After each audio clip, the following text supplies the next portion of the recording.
Okay, so I see it's 10 o'clock. I'm going to go ahead and call this meeting to order. It is November 7th, straight up 10 o'clock. I would ask Anna, would you please call roll for us?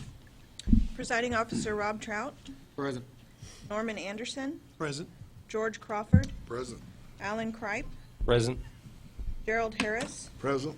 Bill Quisenberry, Present. Brian Malin, Naomi Doyle, Stuart Nestor, Dan Lancaster, Present. Mark Thompson, Present. and Richard West. Brian, you need to holler present. Present. So that was Brian Mullen that just came in. That was a quick 5 minutes, man. How do you? Okay, so it looks like we have a quorum. I'm going to go ahead and start moving through our items here. So as everybody had, we're on item C, approval of the minutes. Has everyone had a chance to review the minutes from the last meeting? If so, I'll entertain a motion to approve the minutes. Gerald Harris, so move. Mark Thompson, second. So we have a motion, a second. Are there any corrections to the minutes? Hearing none, I'll call for a vote. All those in favor to approve, say aye. Aye. Opposed? Not voting? Motion passes. The minutes are approved. So that's going to move us on to public comment. I do have one public comment. Mr. Alex Schumacher.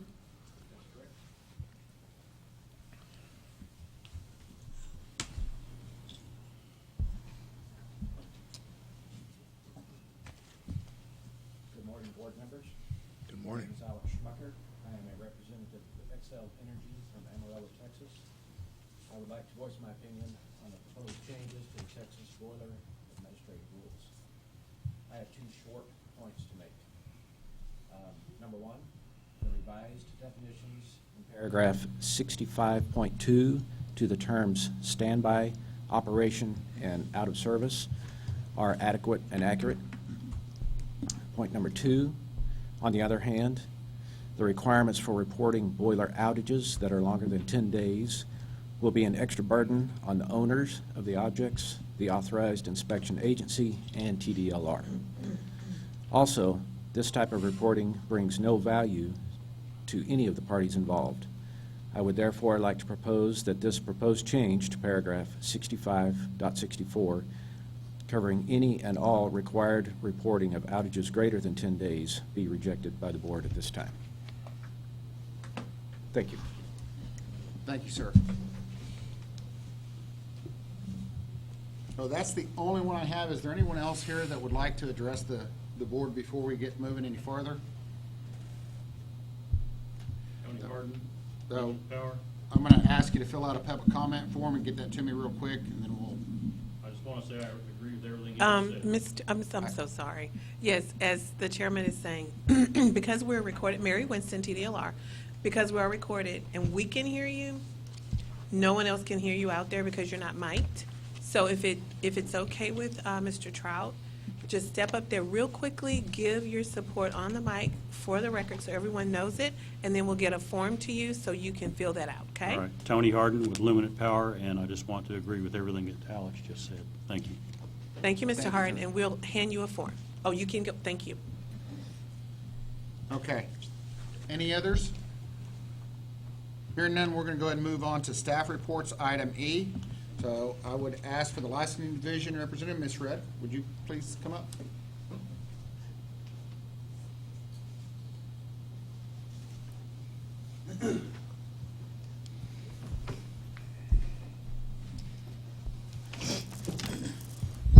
Good morning. Tarsha Red, Licensing Division. Not a lot to report, not many changes from our last meeting to this one. As you all probably know, our boiler inspector renewals have gone out for the 2020 commissions. Those will be processed, so you'll see a huge change in the number of licenses renewed, but that's basically everybody renewing their license. It shows 24 authorized inspection agencies, but we just had one additional agency to apply. And the population of equipment, that's always a fluid number. And at the time of the report, it was 53,262. And of course, that number changes frequently throughout the day, just with the number of inspections that are being conducted and items going in and out of active status. Any questions? All right, thank you. Okay, thank you, Tarsha. Moving on with customer service division.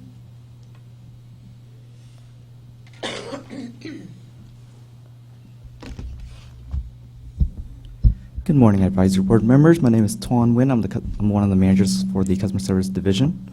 Since the last time we met, stats have risen kind of back to normal averages for September. Customers still inquiring about invoices, asking about late fees, and receiving their renewal notices. And so we're just sending those back out to the customers when they request it. Other than that, I'll be happy to answer any questions y'all have for me. Any questions from the board members? Thank you, Twan. Thank you. Moving forward, Enforcement Division. Good morning. My name is John Millock. I'm a senior prosecutor with the Enforcement Division. Just one case to kind of talk about real quick. It is in August of 2019, we entered into an agreed order with CPS Energy out of San Antonio. It's the JK Spruce Power Plant. What happened there was they failed to get their internal inspection on time, and so they requested an extension, but it was late in requesting it, and they were still continuing to operate that boiler without that internal inspection, so the certificate was also expired. So we got on a phone call with them, got them together. We came up with an agreement to essentially give them the extension, but as a result of it, they did pay a penalty of $3,750, and that they were required to submit water treatment reports to the department for the next 12 months, and they cannot get another extension until they get that internal inspection. Moving on to some of the statistics, as you can see, in 2019, we only opened 5 cases. We did close 5, 3 of those resulting in orders with $7,750 being assessed in administrative penalties. The good thing about this program is if we assess a penalty, we usually always collect it. Can't say that for all of our other programs, but it's always kind of nice in this program. It was a little bit less case openings this year compared to the fiscal year 18 where we opened 11.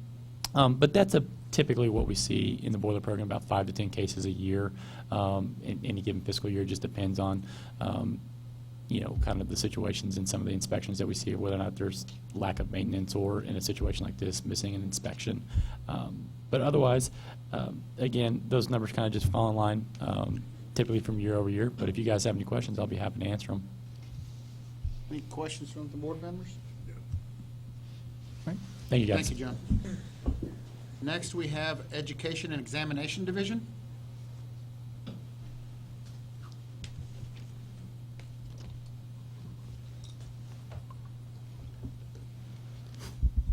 Good morning, board members. My name is John Schildwachter, and today I'll be representing the E&E Division, or Education Examination Division. Before you are the statistics for the boiler examinations for this year currently. There has been one that's taken the test, and he's actually passed. I'm here to answer any other questions you may have. Any questions? Thank you, sir. Thank you. Next, we have Regulatory Program Management Division.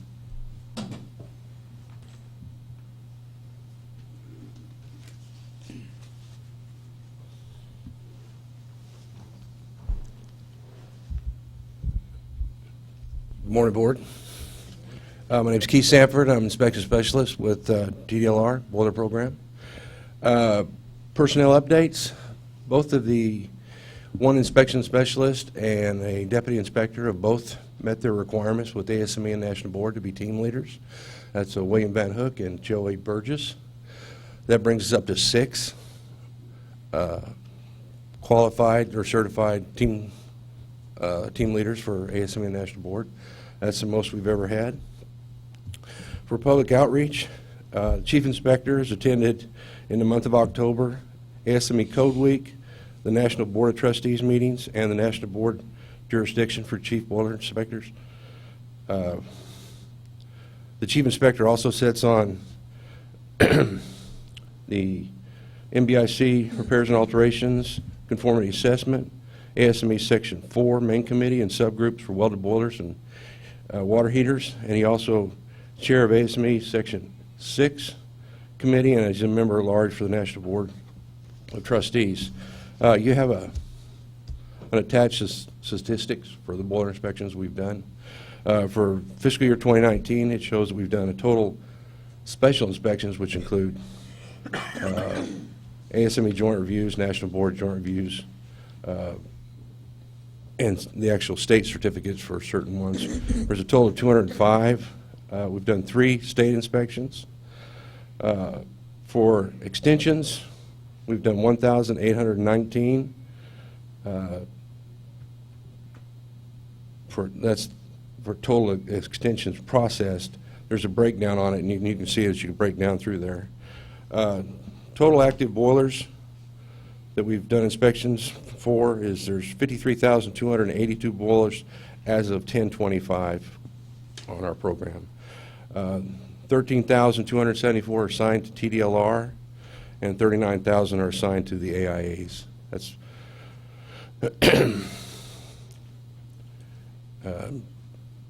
and before you see, it has a breakdown of 2018 through 2019. Is there any questions on any of that? Any questions for Mr. Sanford? No? Thank you, Mr. Sanford. Brings us to report from Executive Office. Mary Winston, TDLR, giving the Executive Office report. Forgive me, the change in weather is just wreaking havoc with the allergies, so clearing my throat a little bit. First, we have personnel updates. Since our last meeting, TDLR, of course, finished our session, and we have some new programs, and we've had to do a little bit of reshuffling. There's more work, and there are more workers that need, to have leadership. So with that said, last time I believe we introduced you to Mike Arizmendes, who was the former chair of the commission, who's now the deputy executive director. At the time we had Carla James, also deputy executive director. Ms. James has retired. November 1st was her last day. We had a wonderful party, a wonderful send-off, and we will all miss her. However, to replace the one Carla, we needed to hire 2 deputies. So you're probably familiar with both of them. They've been at TDLR for quite some time. Our former Director of Enforcement, Ms. Christina Kaiser, is now a new Deputy Executive Director, as well as Mr. David Gonzalez, who was the Director of RPM, Regulatory Program Management, is also a new deputy. So they have been promoted. They are wonderful additions, and we're happy to keep them and to pump them up, and they have a wealth of knowledge. I think David's been here 23 years. Christina probably pretty much close to the same. So wonderful additions to our executive office. Next, we have communication outreach statistics. That's a long way of saying, how has the industry reached out to TDLR, and how have we provided information to them? Customer service gave our numbers of contact.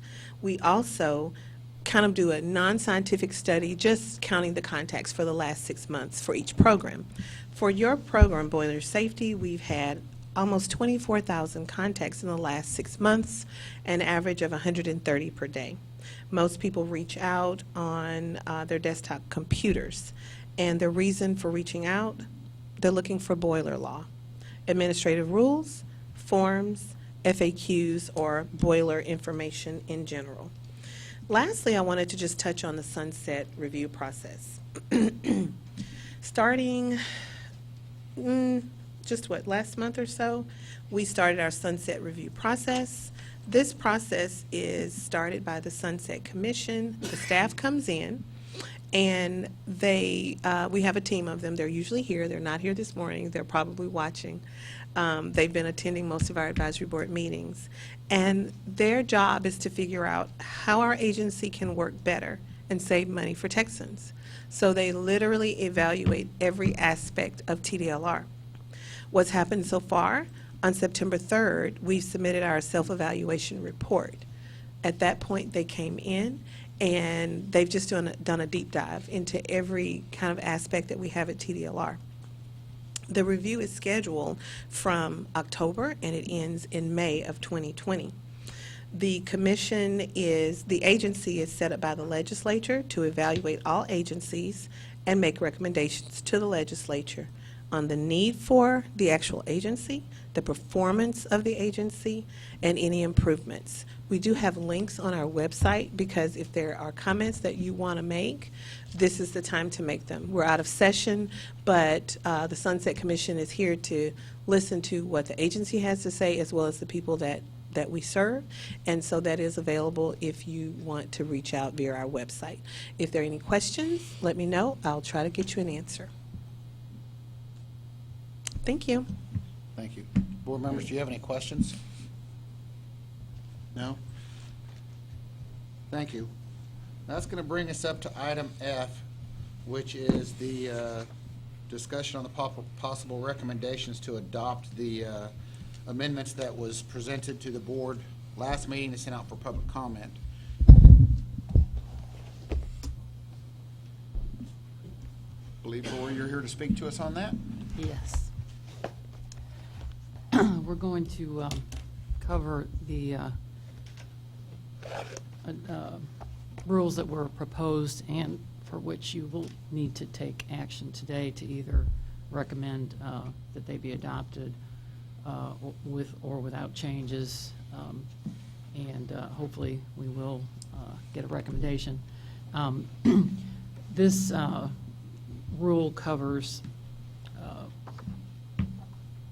basically the extension changes that were proposed first about a year ago, last October, that of course were proposed and went through the public comment period, and we did receive comment, and they were modified somewhat and then re-proposed. So that's what we're looking at now, is the second time around for those changes for the extension rule, and adding the definitions that relate to that. And then this rule also implements the legislative change, taking out under glass for the display of the boiler certificates. They don't have to be under glass anymore. So, so mainly we're looking at the extension changes. We didn't receive any comment on the under glass, and that's statutory, so we can't change that. So I'll just kind of walk through the text here, and then I'll go into the comments that we received. Now, we have to address comments that we receive on the rule, even if we don't adopt at that time. So the comments we received the first time around, I need to go over those, and then also the comments we received on this proposal. So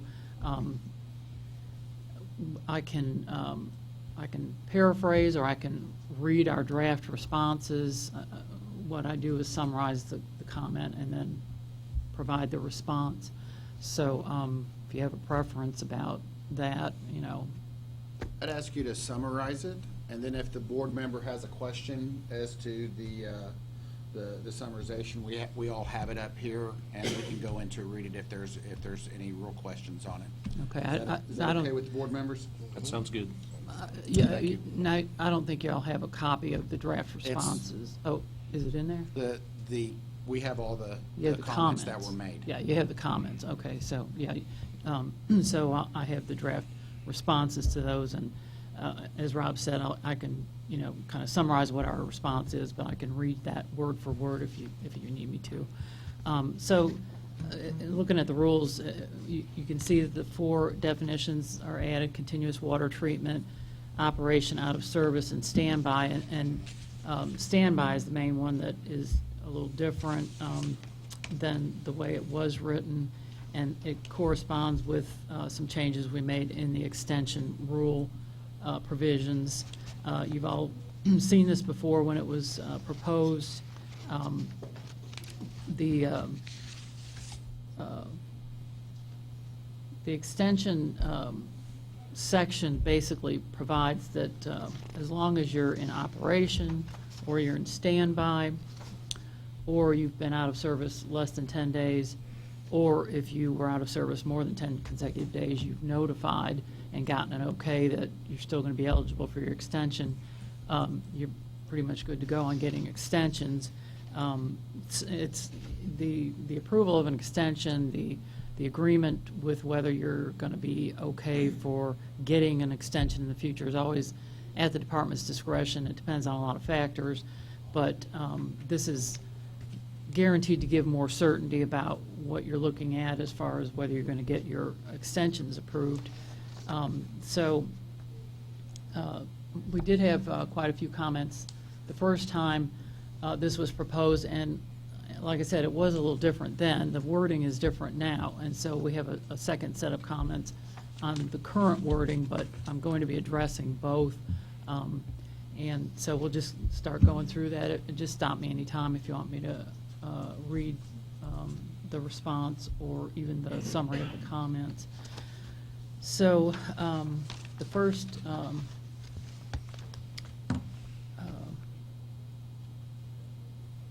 first thing I would note is in the responses, when I say owner, I put in here that means the owners, agents, operators, and authorized inspection agency, just for brevity going through this. The commenters, the first time were Xcel Energy, Luminant Generation Company, or LGC, and the Texas Chemical Council and the Texas Oil and Gas Association commenting jointly. The second set of comments was from Praxair Incorporated, Xcel Energy, and the TCC and Texoga, again commenting jointly. So I'll identify the older comments as we go through. First one is from TCC and Texoga. They commented about the normal operating level of water in a boiler. This was in the old definition. Our response is that we took out references to the water level in the boilers, so the reproposed definition doesn't rely on that, so we haven't made any change to what the definition currently is. The next comment from LGC, the older comments, and one person from Xcel Energy that commented they didn't want the extension rule section amended as proposed. One individual from Xcel wanted the notification requirement not to be required. Let's see. A lot of comment that it would be burdensome, requires extra tracking, adds complexity, reduces flexibility, prohibits optimizing timing and duration of outages. It's costly, won't provide benefits or add to safe operation. They also said the market's increasingly unpredictable and dictates on short notice when units must be taken out of service and returned to service, and the length of periods out of service vary widely. And then in response to this current proposal, Xcel commented that the new definitions for standby operation and out of service are good, but wants the 10-day notification to not be adopted. Again, saying it's burdensome, no value to the owner, or the AIAs or TDLR. Praxair doesn't want the 10-day notification. They want it to be after 30 days of shutdown. So basically opposition to the time of the notification or doing the notification at all, extending it to 30 days. So the response is that the department disagrees about that it's going to be a significant burden, and that the notification should be 30 days instead of 10. I think for this one, I might just go ahead and read this off to you instead of trying to summarize, because it's a little long, but I'll be quick. The new extension section doesn't impose a requirement to notify the department of periods of time out of service and imposes no limit on their frequency or duration. Instead, the simple procedure for notification and confirmation is an option for owners that's designed to provide certainty for them as to whether their ability to obtain an extension will be preserved despite periods out of service. If notification is not made, the likelihood of approval of an extension may be greatly reduced. If notification is made by the 10th day, but the department notifies the owner that the extension won't be approved, then the owner has more time to arrange an internal inspection. Owners can disregard the notification process, but won't be assured of obtaining an extension of the inspection interval if periods out of service exceed 10 consecutive days. Those periods reduce confidence that a boiler is being safely operated. The Act requires owners to maintain safety procedures, including continuous water treatment, even during time out of service, in order to obtain extensions. The proposed changes in 6564 impose no new operating burdens and provide additional options for maintaining eligibility for extensions. The department's charged with creating rules to ensure safe operation, and we're obligated to ensure that certain safety minimums are observed, such as continuous water treatment and daily sampling during operation. The purpose of the notification is for retaining the eligibility for an extension, and to address safety concerns that arise when a boiler is taken out of service for more than a short time. The adopted rule specifically provides for periods of standby and repair while maintaining eligibility for an extension.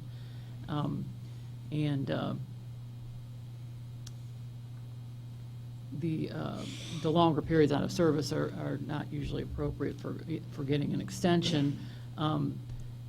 The owners can preserve the ability to obtain an extension if they place a boiler in standby.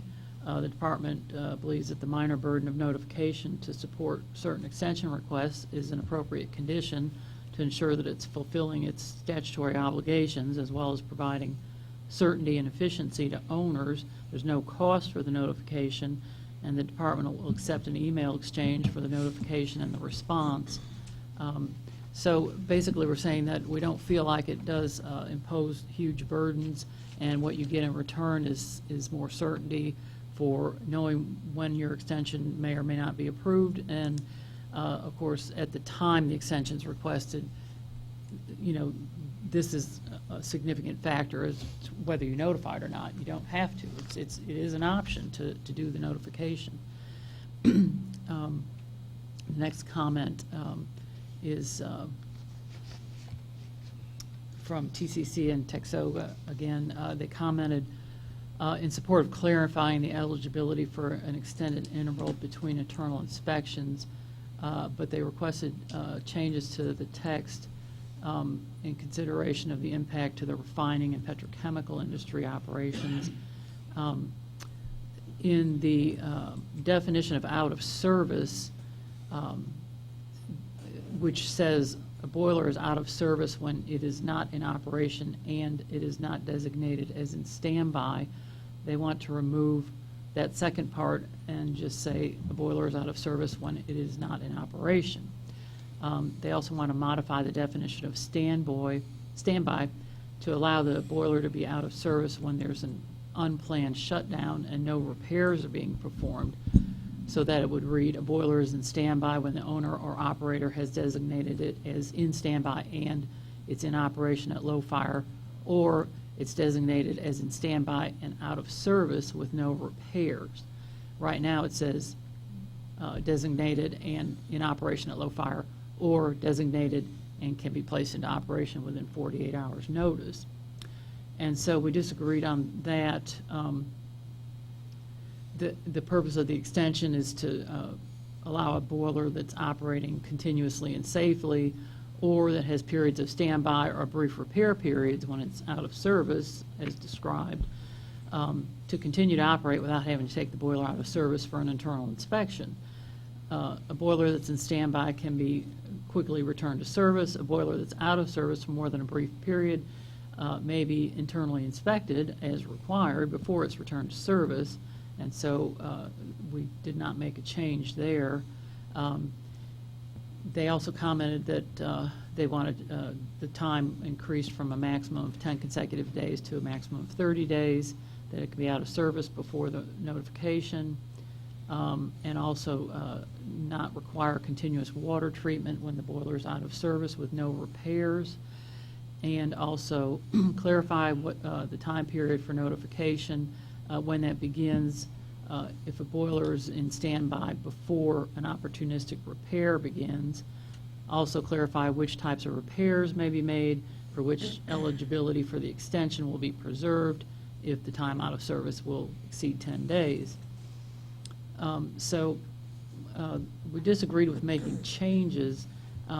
The Act requires continuous water treatment, and the rule defines continuous water treatment as a verifiable program that controls and limits corrosion and deposits in a boiler. So continuous water treatment, it calls for uninterrupted attention to and controlling and limiting corrosion and deposits in boilers regardless of the day-to-day status. So we have to know the conditions when it's taken out of service to determine if that's going to be a safety problem. So the internal inspection can be done if the boiler is going to be out of service for a long period of time, and so an extension of the interval wouldn't be appropriate for safety. So that and what we've already talked about in the other responses means that we feel like the 10-day notification is appropriate. We have to maintain safety, and so we don't want to change that. Like I said, the decision is in the department's discretion on extensions and when we are notified, whether we're going to say, okay, you're good to go, even if you're over 10 days under these conditions, doesn't guarantee that by the time the extension comes around that that's going to be approved, but it's a significant factor if it's been notified. The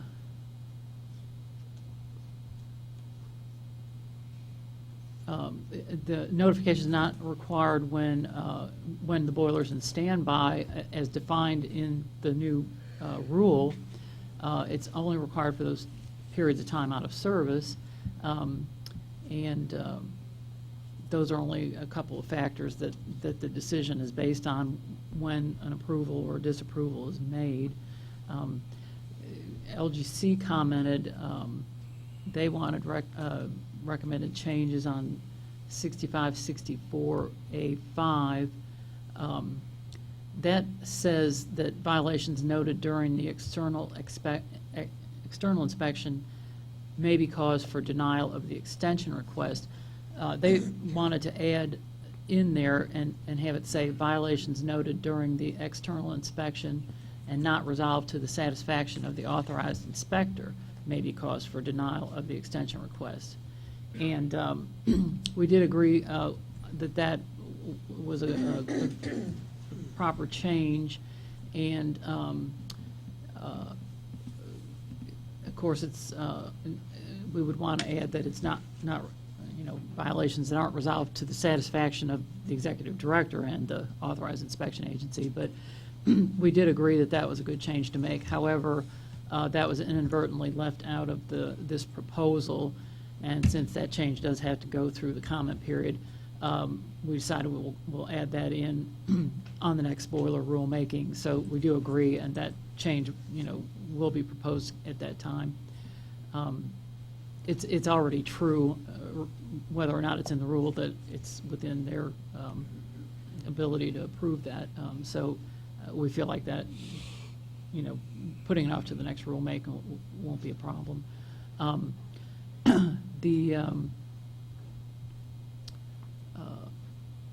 LGC also commented about removing the requirement to submit requests for extensions not less than 30 days before the expiration date of the certificate of operation, so that the department will have time to review and respond to the operator before the expiration of the current certificate. And we disagreed because, and the response is that, the department turns around most extension requests in a lot less than 30 days, so there really isn't any reason to require everyone to have this 30-day requirement. But if an owner needs extra time, there's no problem with submitting it early, 30 days, 60 days, that's okay, so it doesn't prohibit that. So there's no need to make a change there. The next comment from LGC was they want to remove from the sentence in 6564A6, which says, if the department denies an extension request, the boiler shall be internally inspected before the expiration of the certificate of operation, unless authorized in writing to continue operation until an internal inspection can be conducted. Well, we're proposing to remove unless authorized in writing to continue operation until an internal inspection can be conducted, because that it introduces ambiguity, because it's not lawful to operate past the expiration of the certificate of operation. So that part is still coming out, and because it does conflict with what the statute actually says, which is you're not authorized to be operating after that expiration. So we wanted to make that very clear.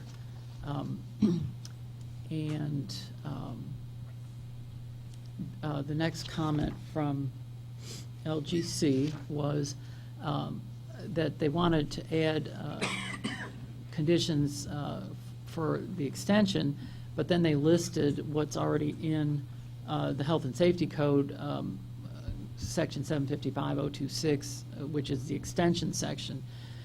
And so our response was that, that is part of the boiler statute. It applies regardless of whether it's repeated in the rules, and it's not necessary to repeat that in the rules. So everything in the statute is already applicable, and the rules are adding to that. In some cases, there's some repetition in the rules, but mostly we try not to repeat the statute in the rules. So there wasn't any need to make a change there.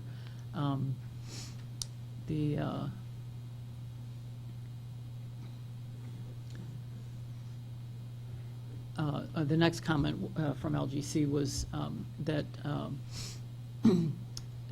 the requirement to notify TDLR about these outages that are going to exceed 10 days could compromise the confidentiality of sensitive market information.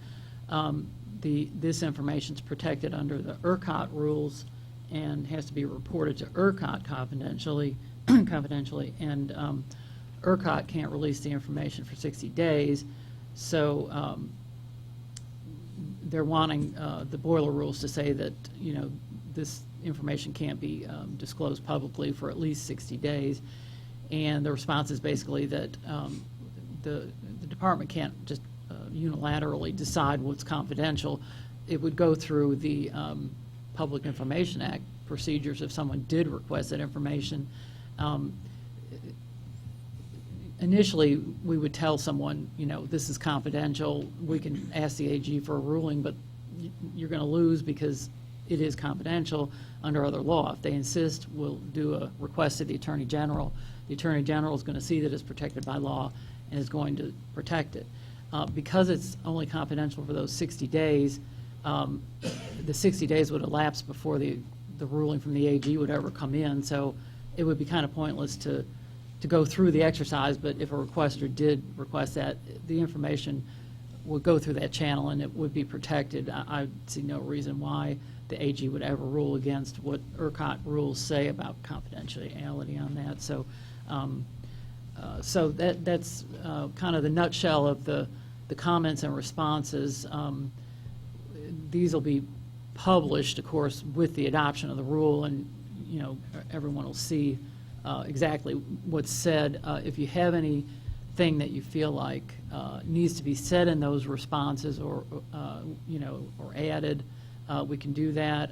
If you feel like there are any changes that need to be made in these rules, this is the time to do that. We can't do huge changes at adoption because huge changes would have to go through the public comment period.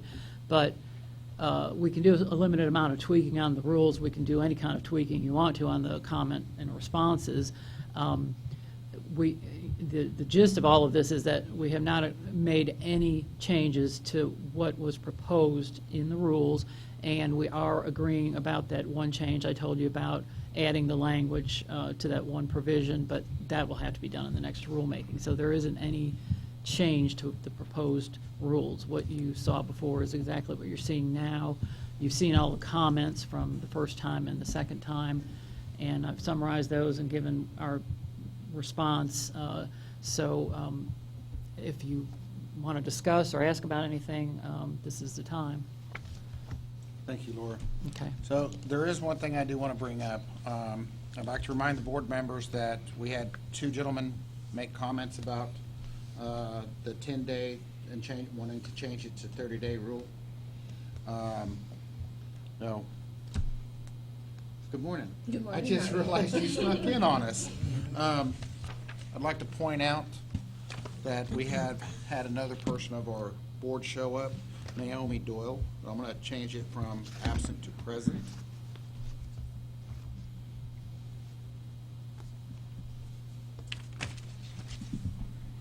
So, going back to the comments, the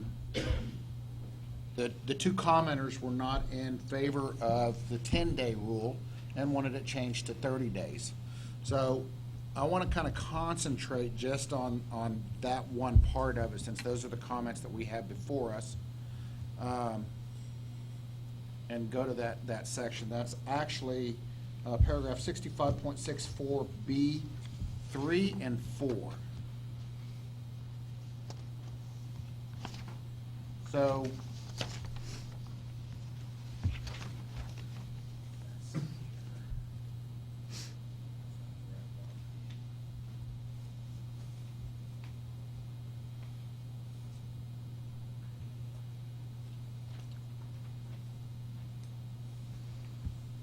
it says, the boiler was out of service for repairs for a period not exceeding 10 consecutive days, or the boiler was out of service for repairs for any periods exceeding 10 consecutive days, and the owner or operator had, and it goes into B, A and B, notified the department of it. So they're wanting us to change that 10 consecutive days to 30 consecutive days. So I'm just going to tell you my opinion on it, and then I'm going to let you guys discuss and see what your thoughts are. So my opinion is if a boiler is down for more than 10 days, there is a possibility that that boiler could be prepared safely for a safe internal inspection. Boilers need to be cooled off before we enter them. If that boiler goes past 10 days, I don't see any reason why it's not. It's going to be hot, and the law requires the boiler to be inspected internally, annually, and for that reason, I don't agree with changing it to 30 days. To me, that just says we can shut a boiler down for 30 days and do whatever we want, and we still don't have to internally inspect it. So that's my opinion. Any comments from the board on any of the discussion comments or that specific item? I'll open the board up. For clarification purposes, I just wanted to know, what is the safety gain for adding the 10 days? Well, it's actually not we're not adding a 10 days. So currently, the way the rule is written, it just says the boiler, it doesn't reference boilers being down. It just says you're eligible for an extension if you apply for it within 60 to 90 days. Or actually, was it 30? 30 days. 30 to 60 days, you can apply for it, and you have to do water treatment every single day. That's, in a nutshell, what the rules say currently right now. What we're trying to do is give everybody the ability to know when they're eligible for an extension and when they're not. So we added these new definitions saying, well, you've got different types of boilers. You've got one that's in operation, you've got one in standby, and you've got one down. It's out of service. Okay? We defined a standby boiler as a boiler that can be put into operation within 48 hours. That's what we define that boiler. So now, if a boiler is in standby, then you don't have to do the water treatment unless the boiler is in a steaming standby, which is a low fire condition. You don't have to do the water treatment. You can do a nitrogen blanket, which was some of the comments that we received when the task group was together. We want to be able to do nitrogen blanket as long as we can have the boiler up within a certain amount of time. We're okay with that. You're not going to do that water treatment. Okay, and that's the big deal. The water treatment is actually a key factor in the statutory requirement. So what we're doing here is we're basically saying, okay, if the boiler's in standby or it's in operation, it's still eligible for the extension.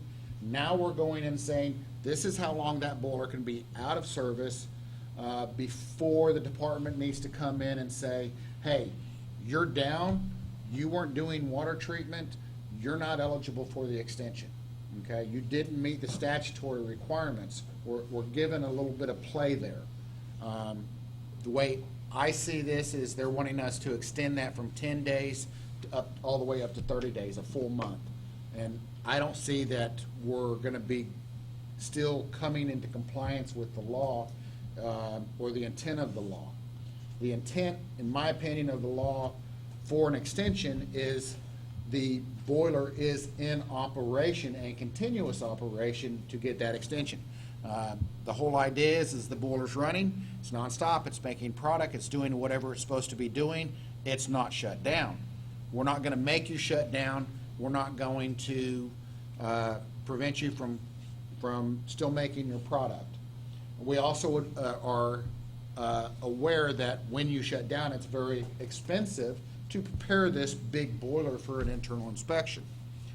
So my thought process is if that boiler goes down and it's for a major repair, that boiler is going to be opened up anyway. Why not prepare it for an inspection and do it while it's down? That's the safe thing to do.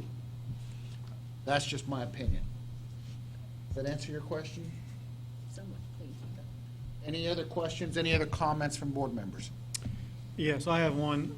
Dan Lancaster, AEP SWEPCO. I'm here, I represent the owners, operators, and Alex and Tony are people that I represent. And I would like to take this back to the task group and let them evaluate all the comments. I'm not sure that, even though Laura did a wonderful job of summarizing it, I don't think that it adequately addresses the public concerns, only doing that at this meeting. I haven't had a chance to go through this myself as a task group member and see if we can address those concerns the best we can and get the best rules out. I think there's still some, maybe even reading Alex's, comments, I'm not even sure that I understand, or I think there's a misunderstanding between what our intent is and what the rules actually say. Doing this without the review of the task group, I think would be inappropriate. Thank you. Thank you, sir. So I also want to point out that there are two sets of public comments here, okay? Laura wrapped up all the comments into one section. The first set of comments that we received was from the first time that we had this discussion, and the members of this board sent it back to the task group to address all those conditions, and that's what the board did. And they came back with the new proposed, which is what is in front of us, and at the last meeting, the board sent this back out to public comment. We only received 2 public comments this round? Is that correct? Well, there was the two commenting jointly, Texoga and TCC, Two- Excel and Praxair. And the only comment on that was changing the 10 to 30 days with That's the proposed changes? mainly, those are the objection is the 10 days, they want 30, or they don't want any notification at all. I mean, yeah, and that came through both times, but we did open it up more by adding the standby condition and, about the water treatment. So it does add more flexibility So- still.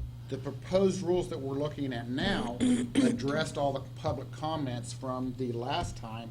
We're just wrapping up the final legal side of it and responding to those public comments. Is that basically true? Is that a true Yeah, statement? we have to respond to all the comments and explain, whether we agree or disagree, and if we make changes, or not. We have to specify that. It's not necessarily that we disagree with every single point that's made, but we didn't feel like the rule needed to be changed, that it has all the flexibility that, was desired, that within the bounds of being safe. I mean, we have to comply with statute to be safe. We have to do continuous water treatment. We've opened it up to give specificity, because the statute doesn't, and technology has evolved, so it's appropriate to be more flexible, and that it does open it up to that. Okay, thank you. Any more discussion? Brian Malin, AXXL Insurance, also AIA inspector. When a boiler is being taken out for repairs and they submit an R-stamp package, how long, I don't usually handle that internally because I'm not a R-stamp inspector. How long do they have to give you notice on a repair? Because this kind of fits in the same dialogue of the 10 days. If they're doing, a tube plug or a window box repair in a wall or something to replace a portion of a tube, how long do they have to send a package to the state, get approval, sent back, and everything before they can do and commence work? Because all repairs, I believe, still have to be approved by the chief, correct? No. No? So there is only, when it comes to repairs or alterations, there is only one requirement, and that is that the company that holds the R certificate of authorization that performs that repair or alteration, they are required to submit the applicable R form to the department within 30 days of completion. Now, with that said, completion is when the AI signs that R form, says, yeah, the job's done, and that may be 2 months after the work's already completed before that inspector gets in to do the paperwork. Basically, it's just wrapping up the final part of it. Any further discussion? Discussion? Did you say that they had the option to notify, though? Like, it wasn't a requirement? No, it's not a requirement. If you notify, you're kind of covering your bases as to getting confirmation that your extension, when you ask for it, is going to be approved or not, so that you can plan. So, but you don't have to require, if you don't notify, if you're down 11 days and you haven't notified, well, when it comes to extension time, that could be an issue, or it may not. And just because you're notifying that you're going to be down more than 10 days doesn't necessarily mean your extension is going to be rejected when it happens. It all depends on the facts of each case, so you can't generalize, but I'm sure Rob can tell you maybe 11 days in a lot of cases is going to be okay, or 12. I'm not, a boiler person. I don't know that technically, but it's not a requirement to notify. You can go without notifying, and when it comes time for your extension request and you are asked about what the conditions have been, and you've been down for 20 days and you weren't doing continuous water treatment, well, you're probably going to be out of luck. But, that's Rob's discretion and the AIA. I only asked that because I saw that it reads shall be made, like it's reading as if you have to. Well, within the 10 days. If you're going to do it, you got to do it in the 10 days. Let me see if I can help explain this. So if a company takes a boiler down and that boiler is brought down and brought back up on the 10th day, no notification is needed to anybody. They just have to show their AI, hey, we were down on this day, we did this repair, no notifications are needed. If they go past that 10-day and say they're going to be up within 15 days, the example I would give is boiler goes down, they go in, do the repairs, they plan on being up within 10 days, they're starting the boiler back up on that 10th day, something happens, and they got to shut it back down and make another small repair and bring it back up. Okay, it's going to take 5 days for that one. We're working to get it. Yeah, you're still going to get your extension. It's just sending me a notification and putting us at notice that, hey, we're going to be down, so we can reply back and say, yeah, that's not a problem. You're still eligible for your extension. Show this email to your AI, and it'll show that the department's okay with it. Now, if you come back and say, yeah, we're shut down, and it looks like we're going to be another 30 days that we're going to be down, chances are we're going to say, well, you need to comply with the law and prepare that boiler for internal inspection. The thought process is that the boiler can be safely prepared for inspection, and that inspector will be able to go in and safely do that inspection. That was the thought process. Any other questions? Hearing none, I'll open up the floor for a motion. Anybody have any ideas on what they want to do? George Crawford, I'd like to make a motion to adopt 65-2 and 65-12. Then on the 65-14, said there was some language to rewrite anyway? We put that back out?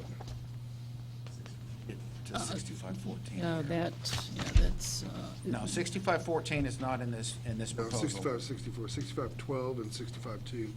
65-64. The definition, standby, and remove the underglass. Yeah. Go ahead and adopt those two. And on the 65-64, excuse me. There was some rewriting. Maybe we won't repost that and. yeah, and that's just one, it's a relatively minor thing, and it really doesn't have to do with extension so much. That was violations noted during the external inspection may be cause for denial of the extension request, and they wanted to add violations noted during the external inspection not repaired, in accordance with the ED and the AIA would be cause. It's not crucial to the rest of the extension changes, so we agreed with that change, and we'll do it the next time, but it's really not relevant to a lot of this, extension. It's kind of a statement of fact. I can read you exactly what they said. No. I mean, Yeah, if I can violations here. noted during the external inspection and not resolved to the satisfaction of the AIA and the department may be cause for denial of the extension request. And that's pretty much true now. It's just would be putting that in the rule, but it really isn't relevant to the 10 days and that. Let me rephrase that and say adoption of 65-2 and 65-12. Period at the end of that sentence. Okay, so you don't want to adopt any of the 65, 64 changes, which is all the extension changes. Is it all or nothing, or can we do each individually? Well, that's what you're here to That's what sort I'm out. That's the board's choice. That's why I would say let's do the adopt 65-2 and 65-12. So, Maybe table 65-64 for Whatever the Dan board Lancaster. wishes. So, Dan Lancaster with AEP SWEPCO. The 65-2 really doesn't do anything for us without the revisions for the extensions. So it'd probably be confusing to have the 65-2 because it's not going to be referred to in the boiler law until we get done with 65-64. So I would suggest that we send both those back, because if we want to make changes in the task group and we needed to make changes to 65-2, just doesn't make a whole lot of sense to me. I'd refer both sections back to the task. That's my recommendation and motion. So your motion is to return to 65-2 and 65-64 back to the task group. Okay, Rob, Mary Winston, we want to handle the TDLR. The first motion, just so we can get our minutes straight. That's where I was going. Okay. Sorry. Okay. My first problem is we have a motion on the floor that hasn't been seconded yet, Okay. that we have to address first. Okay. So, for clarity, what is your motion, Mr. Crawford? to adopt 65-2, 65-12. And that's it. Okay, do we have a second?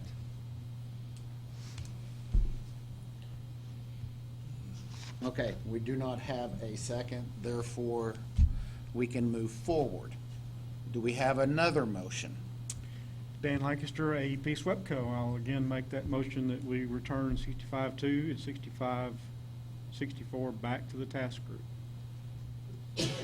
Okay, I would ask for more clarity. What do we do with 65-12 then? Do you want to take that back to that wasn't part of the task group?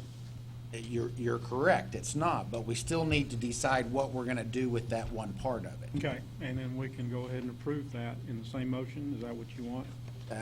I'm asking what your motion is, sir. I'm good with that. Yes, that would be fine. Okay, to clarify your motion, it would be to return 65.2 and 65.64 to the task group, and move to adopt 6512 or move to the commission for adoption. Yes, that is correct. Thank you for the clarification. Okay, do we have a So second?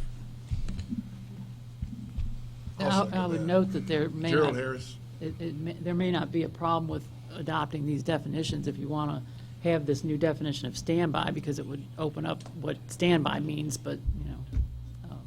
I have a motion and I have a second. Is there any further discussion? Okay. So everybody knows what we're voting on. The motion is to adopt or to send 6512 to the commission for adoption, or recommend 6512 to go to the commission for adoption, and return 65.2 and 65.64 back to the task group and ask them to work on it some more. Since there's no further discussion, I'll call for a vote. All those in favor say aye. Aye. Opposed? Not voting? Motion passes. That will bring us to item G. Before we go into this item, or before I let Laura go into this item and an explanation, I kind of want to give the board a little bit advance notice of what the thought process is. If you've had the chance to read the information, this has to do with carbon monoxide detectors being mandated installed in boiler rooms. This was something that the department felt was very important. We have had a large amount of carbon monoxide accident investigations that we've had to perform, and the department feels that this method is the best thing for public safety, would help prevent, it could have prevented some of these accidents from occurring. I will offer up that there have been 3 deaths over the last couple years involving carbon monoxide with boilers that I have investigated. So with that, Laura, I'll turn it over to you so you can go through this item. This is the Laura Pefferly, General Counsel's office. I'm sorry, Mary Winston, TDLR. Presiding officer, would it be okay if we took just a little break right here before we jumped into this session? Yes. Okay, 5-10 minutes? Let's reconvene at 10:15. I'm sorry, 11:15. That clock has not been fixed yet. Okay, thank you. Thank you.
everybody plays on the same playing field. Or you might get an inspector that would, pass so that your customer.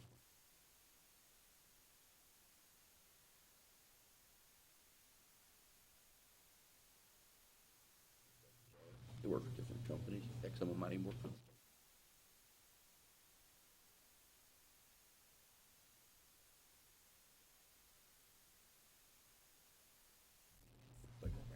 Yeah, basically make.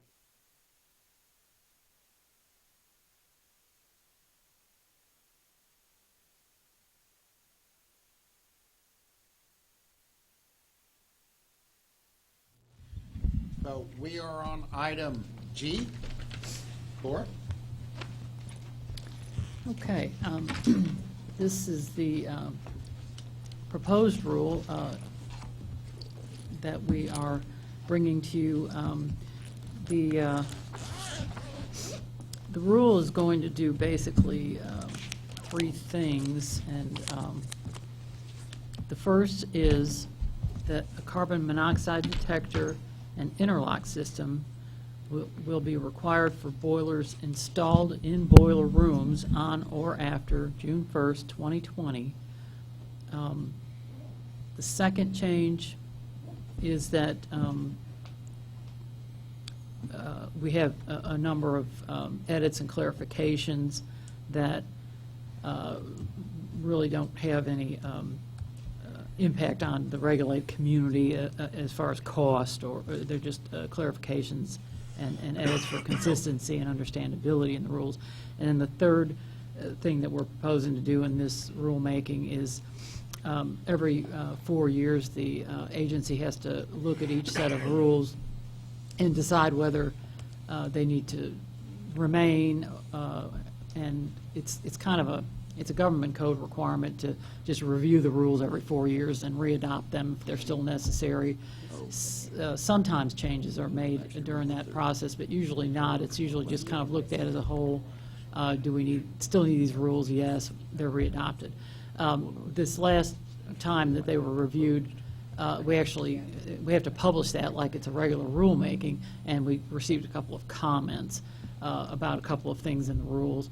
So in this rulemaking, we propose to address those two comments, because whenever we get a public comment on a rule, we have to address that. But in the rule review process, it wasn't the time to do it. So this proposal includes addressing those two comments, but you really won't see that until adoption, when we just kind of answer the comment, because we're not making any changes based on those comments at this point. So none of the changes you're looking at have to do with those. We'll walk through the rules, and then if you want to discuss the analysis and the fiscal impact and that sort of thing that are behind it, then we could do that after you see the changes. So we're going to bounce around from some of the just clarifying and consistency changes and the substantive change about the CO detector.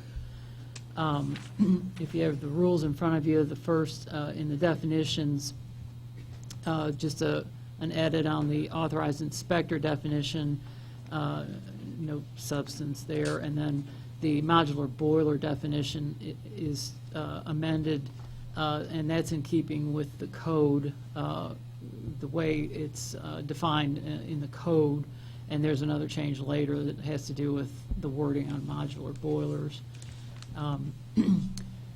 And the next section in 6513, boiler installation, these are just, again, edits that just are for clarity, nothing really changing there that affects anyone.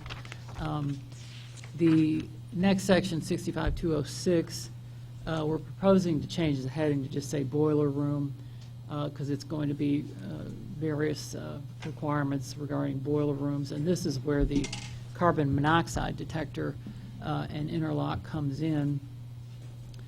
And so the new section A, each boiler room containing one or more boilers from which CO can be produced shall be equipped with a carbon monoxide detector with a manual reset The CO detector and the boilers have to be interlocked to disable the burners when the level of CO rises above 50 ppm, and the 50 ppm comes from OSHA's permissible exposure limit, so that's why 50 was decided on. The CO detector disables the burners upon loss of power to the detector, and it has to be calibrated according to the manufacturer every 18 months after installation or in accordance with the manufacturer's recommendation. And the record of the calibration has to be posted at or near the boiler or be readily accessible to the inspector. And then the applicability is boiler rooms in which new or reinstallations of one or more boilers are completed on or after June 1st, 2020. This is to give time to get prepared and give some warning. And then the rest of that section is just renumbering. It just kind of bumped down what was in A before, and in G and H there's just some edits to the wording, nothing substantive on that. So A is really your section where the new interlock requirement is located. And then the next section is 65214 modular boilers. That's just edits to be consistent with the way the definition is changed and with the code. There's a citation correction in the fee section. This again is just clarifying edits, nothing substantive changing there. And also in 65603, that looks kind of intimidating because it has a lot of changes, but Rob assures me these are just clarification, they're not substantive, and so I can, kind of walk through that. Again, changing the ventilation requirements to specify that it's applicable to boiler rooms that have boilers that can produce CO. And the substantive requirements are just kind of made a little more specific. In one, we've added unobstructed openings. In two unobstructed openings. 3, the power ventilator and fans. This is reworded to just for clarity. It says to disable the burners unless a supply of combustion, ventilation, and dilution air in accordance with the boiler manufacturer's recommendations is maintained. It really doesn't change what it was saying. It makes it a little more clear. And then 4 is new. Power ventilators or fans designed to maintain pressure in the boiler room shall be sized on the basis of 0.2 CFM or 5.6 liters per minute for each 1,000 BTUs per hour. Fuel input for the combined burners located in the boiler room, the boiler, and the fan control shall be interlocked to disable the burners unless a supply of combustion, ventilation, and dilution air in accordance with the boiler manufacturer's recommendations is maintained. C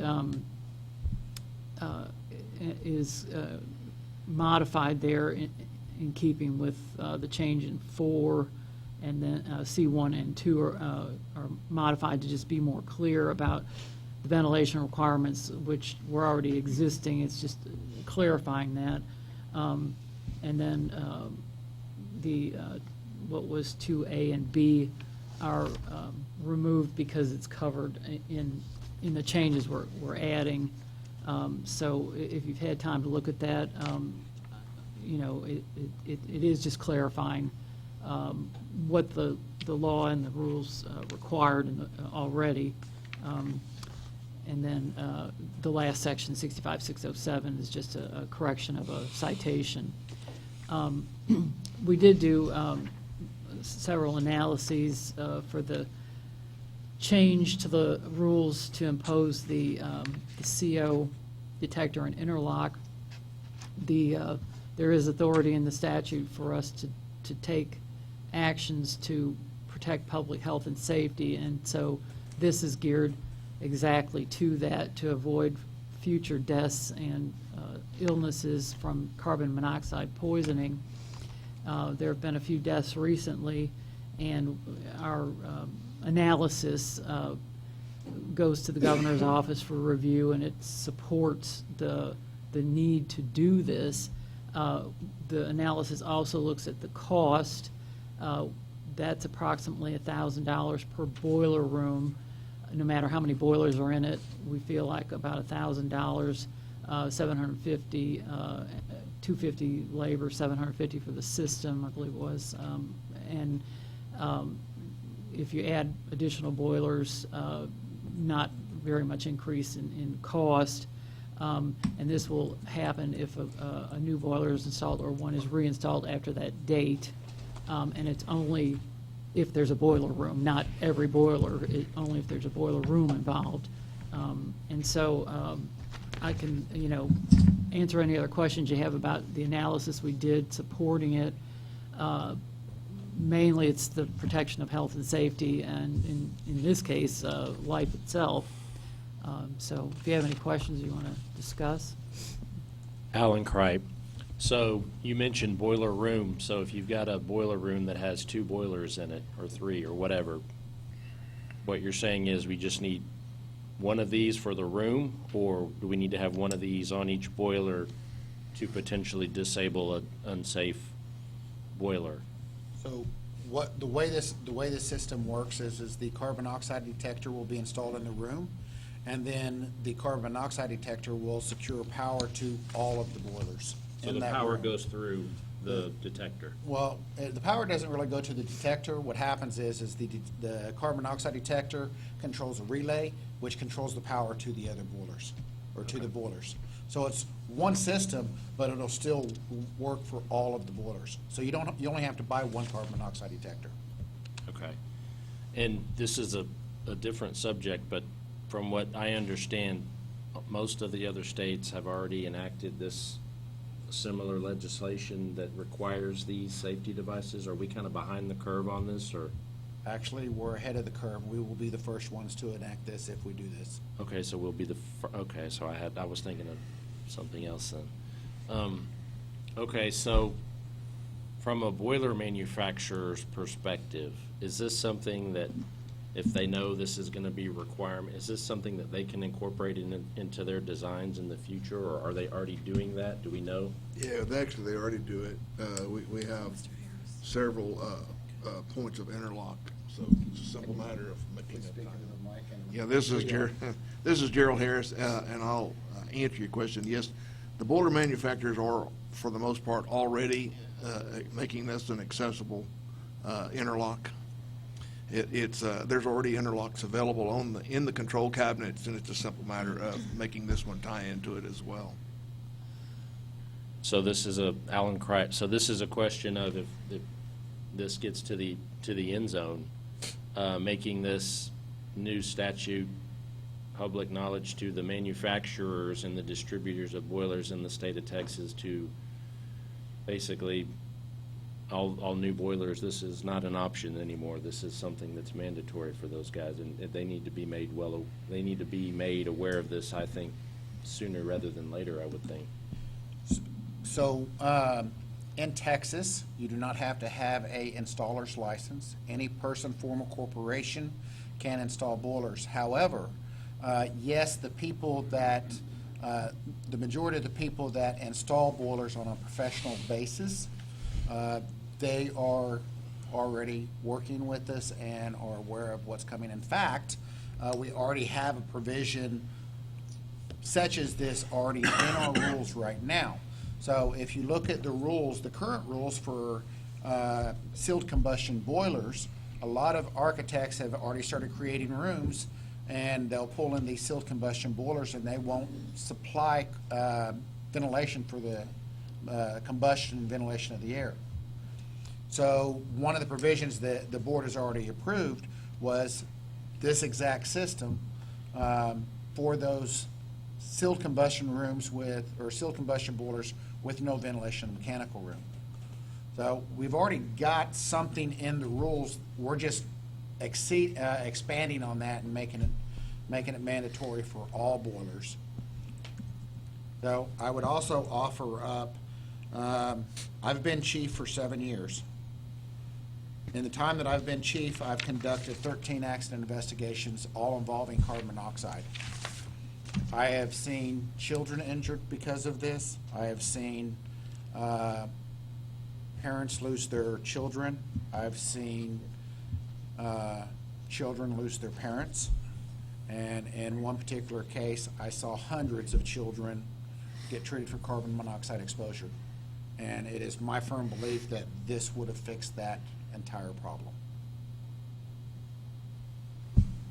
Mr. Chairman, Bill Quisenberry, are there any provisions or thoughts given to power boilers being in isolated boiler rooms or standalone buildings in manufacturing processes where a process that's monitored, for example, by the USDA, where they're in a cannery or a cheese plant or a milk processing plant, where an interruption in the steam that's logged during their operation can mean the disposal, the forced disposal of a large amount of product if the steam pressure is not maintained at a certain temperature for a certain period of time, that the carbon monoxide detector could be utilized to initiate an alarm, an audible or a remote alarm for operators where there really wasn't a risk to public health or safety in an otherwise unoccupied steam plant or occupied by trained personnel that would be alerted by the alarm but would not cause a loss of a significant portion of product. So that would be something that there hasn't been any consideration, but that would be something that the owner would have to take in consideration and say, okay, my carbon monoxide detector is going to shut my boiler off at 50 parts per million. I'm going to have that carbon monoxide also tell me and let me know that by a web with an alarm at 25 parts per million or wherever they deem it to be. There's multiple types of detection systems out there that can be interlocked with, send you a message on your cell phone, send a warning to the operator wherever he may be, and that would be up to them to set up whatever provisions they need to ensure that they don't have that problem. But this proposal is across the board, all boilers installed after June 1, 2020 for boilers that are installed in boiler rooms. So when we did this, we did not want to affect boilers that were outside, obviously, or electric boilers, stuff like that. So that's why we put it actually in the boiler room. So if the boiler room is, and I've seen several ones to where it's, the boiler room doesn't even have a wall. It's just kind of like a lean-to. That's not really a boiler room. It's not a room. So to me, that wouldn't be required. If the boiler is physically installed inside in a room, it would be required. That'd be my interpretation of this. So could there be could there be a provision made where if there was no communication of ventilation air between a boiler room, like a standalone boiler room in a manufacturing plant, that it wouldn't have a forced lockout that could cause, my concern is that something that would conceivably generate a huge financial loss ultimately would be bypassed, defeating the intent of the alert, that if we had some provision that an alarm might initiate, and after 30 minutes or after some determined period of time, that it would go ahead and lock out if the alarm wasn't addressed and acknowledged, and that would keep a plant. I'm not talking about a small plant or a place where people are working that could be exposed to the fumes, but a standalone facility, that there would be some provision to have either a time delay from an alarm or to allow a customer to wrap up production of a product. So that wasn't discussed because honestly, we weren't aware of anything like that. So it could be something that could be discussed and brought at the next meeting. We do have something, we're sending back something to a committee now. We can actually create a committee to discuss that. However, I would recommend we still move this forward, and then we can make adjustments for those. Just my recommendation. Thank you. Chairman, Brian Molina, XXL. Is the carbon monoxide, I'm not really familiar with how it reacts in the environment, but other types of detectors, other code says where it must be mounted in a room, and this doesn't really give us any place in the room where it has to be mounted within a proximity. Does carbon monoxide collect on the ceiling? Does it collect on the floor? I feel that just giving blanket, it could be anywhere in the room, sometimes may not make the an effective law or effective rule. Because I know the problem I see with carbon monoxide doesn't take place in plants. It doesn't take place in boiler rooms with a good exchange of air. It takes place in lower income apartment complexes where they don't do proper maintenance, they don't do proper installations, and I feel if we had it where I don't understand how CO works as far as where it blankets, if it just hovers here in the middle, does it go up the ceiling? That way we can guarantee that uninformed inspectors like myself would go, like CO2 detectors by law in states that have CO2 regulation has to be no more than 12 inches off the floor, no less than 6. So that's one of the things that would help us inspectors when we go out there to say, okay, maybe it hovers here 36 inches off the floor, and that's the best place for the detector to be. We could have a foundation knowing of where these detectors need to be placed in a room within proximity. Okay, so I understand your concern. However, the problem I have with that is some carbon monoxide detectors tell them you can put it on the wall, and this is the manufacturer themselves. You can put it on the wall, you can put it on the floor, you can put it on the ceiling. So carbon monoxide has a density of 0.01 less than air, so it intermingles with air. Okay. It goes wherever the air takes it. So yes, if there's no air movement, it will slowly move to the bottom. However, if there's a breeze, it's not going to move to the bottom. It's going to float wherever the air goes. Okay? I've conducted one accident investigation where the carbon monoxide leak was on the first floor of the apartment complex, or not the apartment complex, but the hotel, and carbon monoxide was measured over 800 parts per million in the attic of the third-story building. Without a flue going through that portion. Without a flue going through it. Okay. Wherever the air is going, it's going to go. Okay? Okay. So a lot of the manufacturers, and we've been seeing this as inspectors where it's in place with the sealed combustion boilers at present time.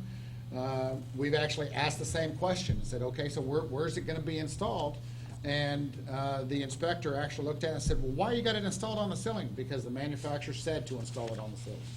Okay, then maybe could we put language that says installed per manufacturer's recommendation, like we did with boilers proximity to walls? But we also say throughout the rules in a lot of different places, it has to be installed as in accordance with the manufacturer's recommendations. Well, that says for boilers, it doesn't say specifically for. But it also says ceiling. that for chimneys. My question is at what point do we stop? At what point do we say do we have to say it has to be installed in accordance with manufacturer's recommendations on every single individual component? Well, we could always do a blanket statement somewhere in the definitions or rules, rules that says all items within a boiler installation have to be installed per manufacturer's recommendation, and then we don't have to do it all the locations. That's very well possible, but that's not what's on that would not be part of this proposal. Okay.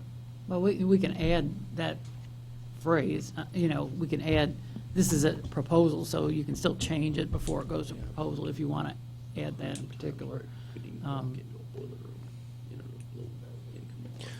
Alan Kripe, with regard to the calibration that we've got in here every 18 months, so the carbon monoxide detectors that you can buy for your house obviously are sealed. What's involved in calibrating one of these things? There's a couple different ways. You can actually hire someone to come in to calibrate it, and then there's some of them that you just replace the cartridge on it, and it comes with a new calibration sticker already on that cartridge, and all you do is install the cartridge. So I want to point out, there's a big difference between these carbon monoxide detectors and ones you find in your house. Obviously. So the ones you find in your house, it takes a measure of the carbon monoxide, and it measures and averages it, okay? So it's set to go into alarm if, say, the carbon monoxide level gets to 50 parts per million for an average over 8 hours. Okay? The carbon monoxide detectors we're talking about here, it measures what the level is right now, this very second, and it goes as it moves. So, in this particular case, if the carbon monoxide level increases above 50 parts per million, in any part of that boiler room or where that carbon monoxide detector is installed, keeping in mind that carbon monoxide's density is 0.01 less than air. Wherever the air is going to be, it's going to be moving wherever the breeze is. It's going to shut that boiler off. 50 parts per million actually came from OSHA.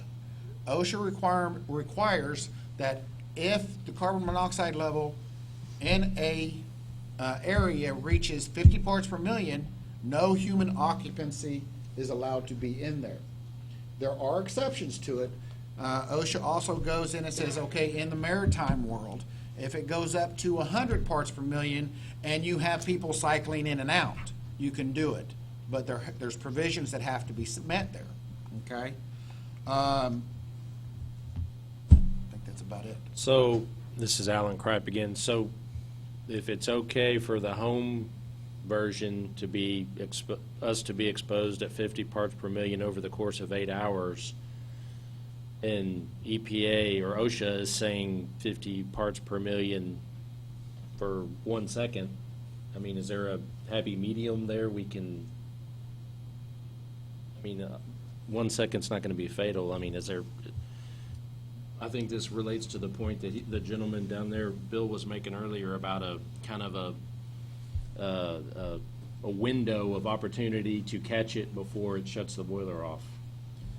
Well, I think that's something, that would be up to the individual owner.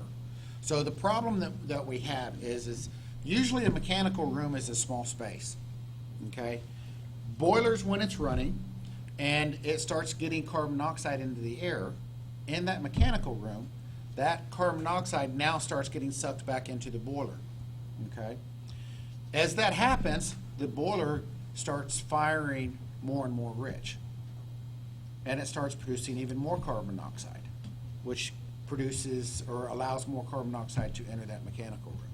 So in these small spaces, as long as that boiler continues to run, the carbon monoxide level is going to continue to rise. And that's the concern we have.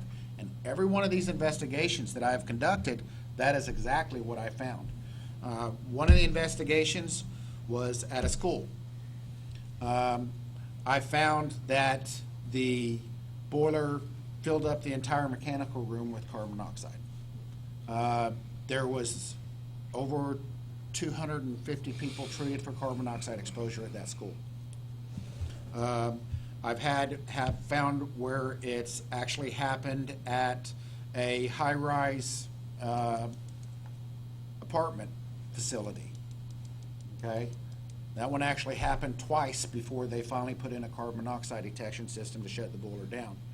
One of those cases, a lady with cancer fell and broke her arm. So we've had a occurrence at another school up in Dallas where an owl crawled through the chimney, went into the flue pipe and created a blockage in the flue pipe, died in the flue pipe, and caused all the fumes of combustion to back up back into the mechanical room. Several children were treated for that particular instance as well.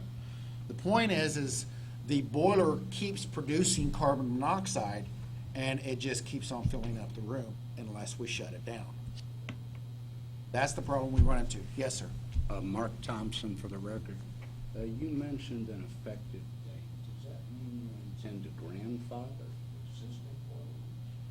Yes, so we cannot make a rule and make it go backwards in time. But what protection does that give older hotels and apartment complexes where the it doesn't until that boiler has to be replaced. Again, the problem is we can't go back and make a rule. The only way we can do that is if we put it in the rules and say all older ones have to be corrected, and then we give them a time within they can do that. And we have that capability if that's what we choose to do. But we send it out to public comment and we go down that road. I think if safety is a concern, that should be an issue, retrofitting older antiquated boilers.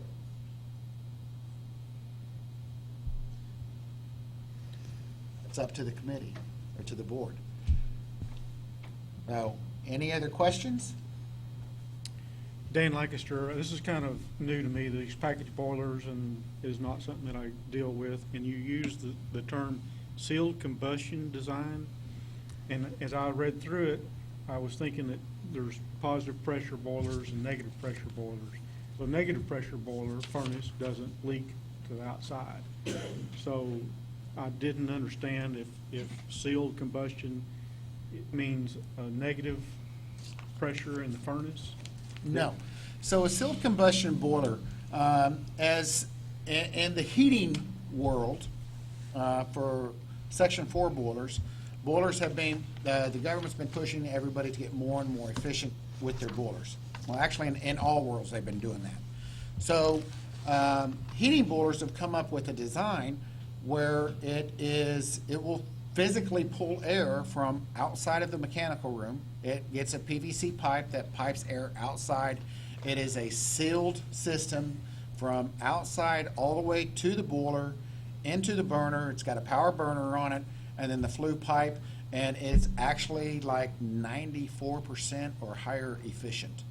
It is so efficient, in fact, that the fumes of combustion condense and create acid, and you have to deal with that acid.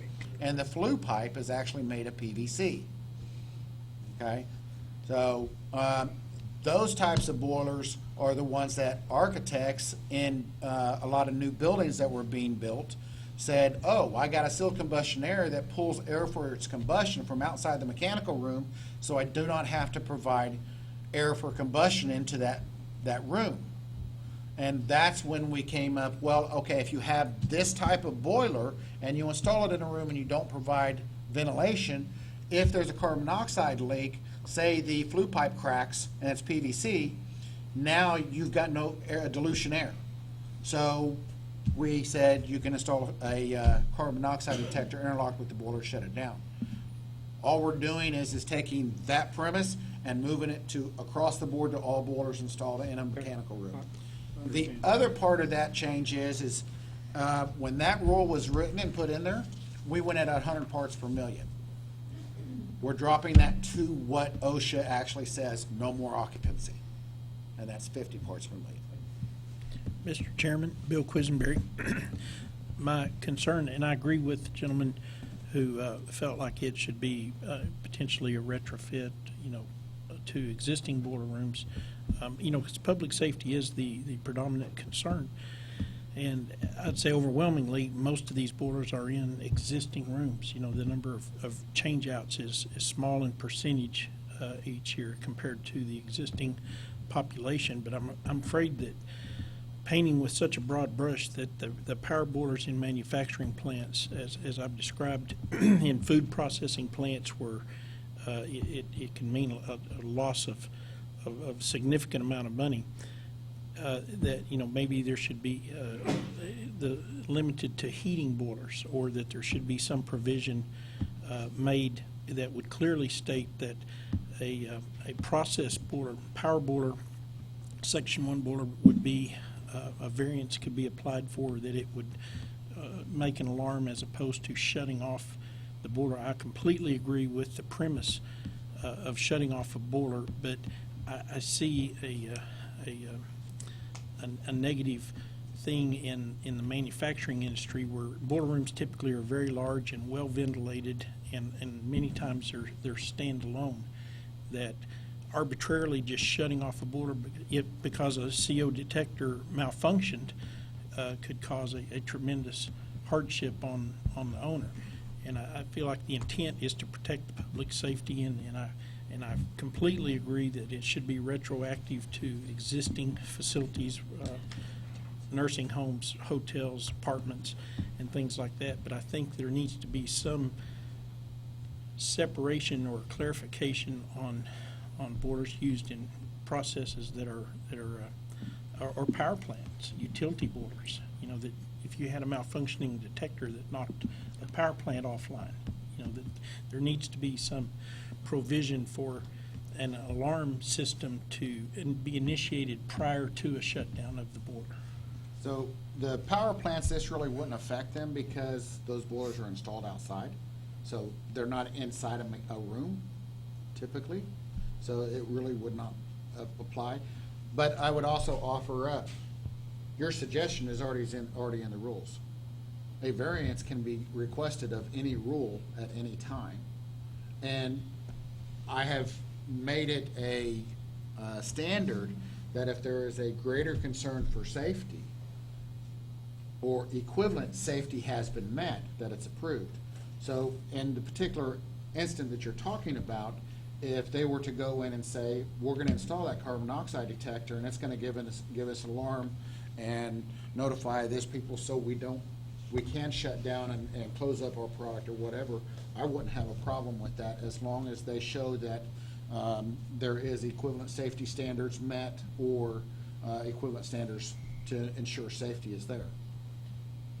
But that provision's already there. Okay, I guess to clarify, should we have a protocol or a procedure that once that alarm is tripped, that we define you can't override it past a certain period of time? Or, I mean, do we need any clarification there as far as, you know, can you override it for a month or for 4 hours? That would be in the variance request. That would be an individual case of what they requested and what they programmed that carbon monoxide detector to do. Okay. Any other questions? Hearing none, I'll entertain a motion.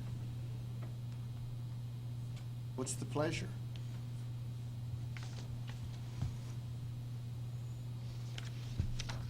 Mr. Trout, Mary Winston, TDLR. Can we state the question one more time before the motion, just specific to installing CO monitor or detector? What exactly, because we talked about a whole lot. So just to make sure, just a very simple. What the department is looking for is a motion to send this out to public comment of the proposal so people could make comments and we can get an idea of topics such as what Mr. Quisenberry has brought up, Mr. Mullen, and Thompson on the other end. So this is not something that we're looking to put into the rules right this very second. It's still required to go out to public comment so we can listen to what everybody thinks and hear what their comments are. So to piggyback on that, Mary Winston again, some of the things that have been brought up today by the board will be commented on, added on at a larger, grade or level. You brought out several things, detection as far as timers and so forth, retrofitting. Anyone who's watching this or who hears about this and reads it will have some of the same questions if they're in your field. And putting out for public comment, we will get comments, I am sure, echoing or growing on, adding on to what's been discussed here. So we're not moving forward beyond that, but the vote is to put it out for public comment. And we will get more comments, And then which is a good thing.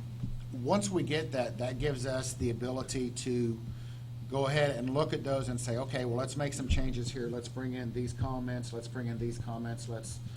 We don't agree with this one, so we're going to leave this as it is, but this is a good idea, this is a good idea, and we add it to or subtract from. This is the exact same process that we're going through with the extension process. Extension rules have come to the board twice before, and now we're sending them back to a task group to work on. Naomi Doyle. I move to send the carbon monoxide discussion to public discussion and review. Gerald Harris, I second. Okay, so the motion is to Publish for publish the proposed rules to the public register for public comment. That is correct. All right, thank you. Any discussion? Is that for all, George Crawford? Is that for all the 6 that All of them. Just, or everything that's in the proposal right here. Okay. Okay, that we just discussed. Thank you. Any other discussion? Hearing none, I'll call for a vote. All in favor, say aye. Aye. Opposed? Not voting? Motion passes.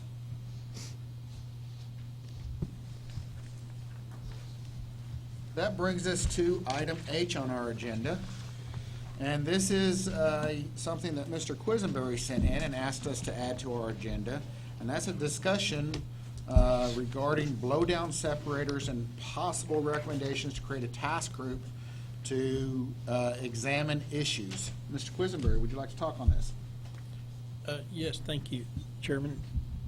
We encounter a large number in especially rural applications or outside of local jurisdictions where we have everything from homemade blowdown separators to actually septic tanks being utilized as blowdown separators. And we were made aware in another jurisdiction that we work that there had been an incident where a portable boiler in an oil field application had been blown down without a separator. It just had a vent pipe through the wall of the container and actually hit personnel on site that were badly injured, and the story we got was that that person died, which made me concerned that there are provisions in the ASME and CSD1, I believe,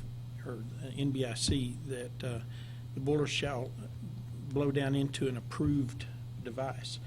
And so my concern was that as a jurisdiction, that TDLR not checking and enforcing that blowdown actually be discharged into an approved device, that there may be some liability if there was an incident in our jurisdiction that someone was injured or some damage occurred, that I know we don't have a pressure vessel law, but we were basically turning a blind eye to something connected directly to the boiler that's addressed in the ASME. Okay, understand. I'd also point out that when talking about hot water heating boilers and expansion tanks, we do have requirements for pressure vessels in those they require them to be built to ASME. I think this is a very good discussion, and I think it is something that we should create a task group on, and I would ask that you chair that task group. I'll be more circumspect in the future. But and I'll assist, of course. Yeah.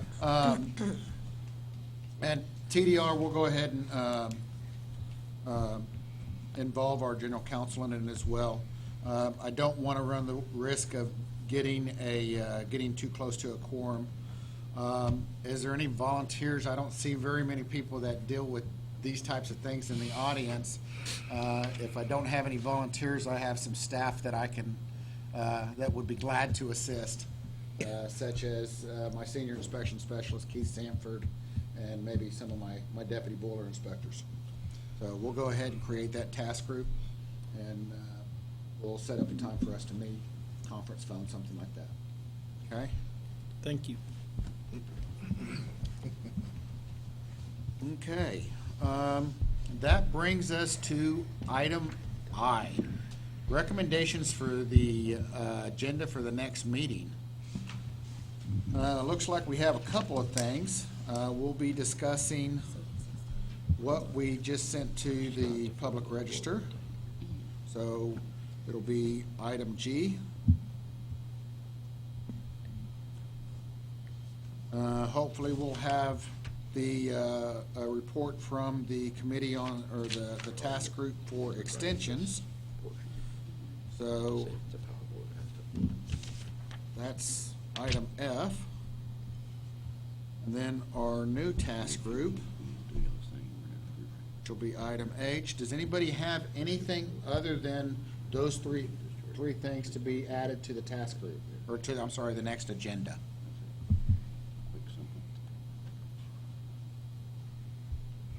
No? Okay. So we'll add those 3 items. When we have the call for we'll send out a notice with all the minutes, and before our next meeting, we will send out a proposed agenda and everything. Between now and then, if anybody comes up with anything that they would like to see on it, please do just as Mr. Quisenberry did and bring it up, and we'll, as long as we can have time to get it in and get published within the requirements, we'll see if we can't get that added. That brings us to item J, discussion for the next date and time for the meeting. Well, Can I ask for some help? yes, Mary Winston, TDLR. We've been mumbling over here. But we do have one thing that has to go out, well, this G going out for public comment. So it's going to go out in a few weeks. It has 30 days for public comment. It has to come back in. Laura reviews the comment and summarizes it or what have you for meeting. We are pretty booked up in January already, and we're looking at February, which is open. We can take some dates now, or we can poll you all later if you prefer. What's the choice of the board? Brian Melinda, recommend polling the board at a later date, as most of us all don't have any clue what February's going to bring to the table. Well, there's Christmas and New Year's, so, that's a whole thing, and then you start over. So we can do that. Yeah. So, I would ask Anna to send out a poll to the board members for a date then. Thank you, ma'am. And that brings us to the last item on our agenda, and that's adjournment. We're adjourned.